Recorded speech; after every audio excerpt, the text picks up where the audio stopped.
अस्सलाम वालेकुम, नमस्कार। मैं हूं शकील अहमद और आप देख रहे हैं न्यूज़ मैक्स। बंगाल क्या इलेक्शन गतिविधियां अपने चरम पर हैं। जिस तरह से पार्टियों के जरिए टिकट बंटवारे का काम कर लिया गया है, तृणमूल कांग्रेस ने अपने सारे ही कैंडिडेट का एक ही साथ नाम जाहिर किया था। नाम लिस्ट उसकी जो है वो अपलोड की गई थी वेबसाइट पर। उसके साथ ही और पार्टियों की भी छोटी छोटी लिस्टें लगातार आ रही हैं। जिस तरह फेज वाइज इलेक्शन है तो उस फेज के हिसाब से कैंडिडेट का डिक्लेरेशन का सिलसिला शुरू किया गया है। लेकिन सबसे बड़ी जो परेशानियां सामने आ रही है वो बीजेपी को सामने आ रही है। जैसे जैसे नामों का अनाउंसमेंट बीजेपी के जरिए किया जा रहा है तो अंदर खाने जो लोग इस पूरे ममता की पार्टी को छोड़कर के बीजेपी में गए थे उनको भी टिकट नहीं मिल रहा है, जिसकी वजह से बहुत ही असंतोष पार्टी वर्करों में नजर आ रहा है। और पार्टी के ऑफिस में जिस तरह के हंगामे के दृश्य 2 दिन से लगातार देखे जा रहे हैं तो उससे आप अंदाजा लगा सकते हैं कि बीजेपी जो अपनी पूरी ताकत लगाए हुए है बंगाल इलेक्शन में और किसी भी दम पर, किसी भी जरिए, पैसे के जरिए, ताकत के जरिए कुछ भी करके वो बंगाल में अपनी सरकार बनाना चाहती है।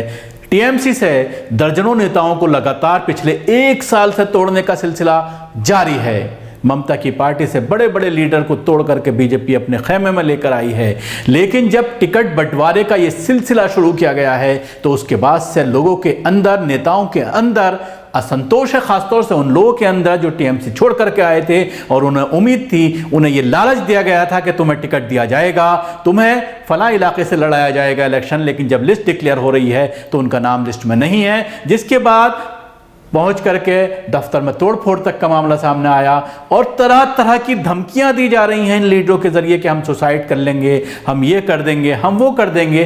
तरह तरह की जो है वो धमकियां दी जा रही हैं, जिसके बाद पार्टी आला कमान अमित शाह जो होम मिनिस्टर हैं देश के, वो उन्होंने पूरी रात बंगाल के बड़े लीडरों के साथ बैठक की और उसके बाद हालात को सुधारने के ऊपर ये चर्चा हुई कि किस तरह से हालात को सुधारा जाए। क्योंकि अगर निचले लेवल पर वर्कर में असंतोष होगा, अगर लोग नाराज होंगे पार्टी से, तो किस तरह से बीजेपी की नैया पार लग सकती है। इसको लेकर रात भर मंथन चलता रहा।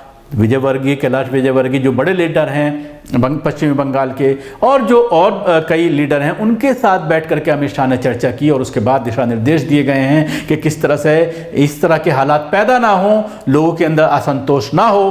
पार्टी कार्यालय में जिस तरह से दृश्य दिखाए गए तमाम सोशल मीडिया पर आपने देखे होंगे, भोपाल मीडिया ने नहीं दिखाए, इलेक्ट्रॉनिक मीडिया ने नहीं दिखाए, लेकिन सोशल मीडिया पर यह दृश्य खूब दिखाए गए कि किस तरह से वहां पर तोड़फोड़ की जा रही है, किस तरह से हंगामा हो रहा है, किस तरह से गाली गलौज की जा रही है, नारेबाजी की जा रही है, किस तरह से लोग धमकियां दे रहे हैं। इस तरह के दृश्य सोशल मीडिया पर आपने खूब देखे होंगे, तो जिससे आप अंदाजा लगा सकते हैं कि बीजेपी के लिए हालात काफी मुश्किल हैं। और इसके साथ ही ये देखने में आ रहा है कि जितने भी बड़े लीडरों की रैलियां हो रही हैं, चाहे वो अमित शाह की बात करें, चाहे वो नरेंद्र मोदी की बात करें, चाहे वो पार्टी अध्यक्ष या उत्तर प्रदेश के चीफ मिनिस्टर योगी आदित्यनाथ की बात करें, इनकी रैलियों में बहुत ही कम संख्या में लोग पहुंच रहे हैं। जिसको सोशल मीडिया में जो लोग वहां पर कवरेज करने गए हुए हैं वो दिखा भी रहे हैं और लोगों से बात भी कर रहे हैं जो बीच में सभा के दौरान ही छोड़ करके जा रहे हैं। और उसके साथ ही किस किस तरह से लोगों को लाया जा रहा है, इस चीज़ का भी खुलासा किया जा रहा है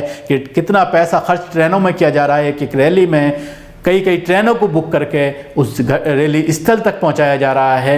ये सारी चीज़ें होने के बावजूद भीड़ ना जुटा पाना, ये कोई अच्छा साइन बीजेपी के लिए नहीं है। क्योंकि जिस तरह से और बहुत सारी जगहों पर जब इलेक्शन होते हैं राज्यों में तो देखने में ये आता है कि प्रधानमंत्री नरेंद्र मोदी की रैली में या अमित शाह की रैली में बहुत बड़ी संख्या होती है, बहुत बड़ी तादाद होती है।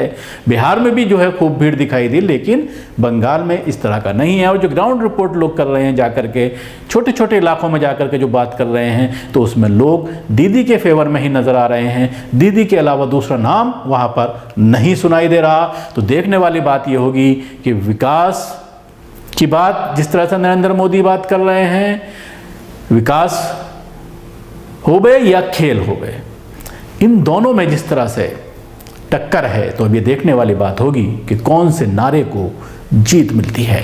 शुक्रिया। आपको हमारा प्रोग्राम कैसा लगा जरूर बताएं। हमारे YouTube चैनल को सब्सक्राइब करना ना भूलें, इसके साथ ही बेल आइकन जरूर दबाएं। सभी अहम खबरों के लिए न्यूज़ MX को सब्सक्राइब करें, साथ ही बेल आइकॉन को जरूर दबाएं। लाइक शेयर कमेंट करना ना भूलें।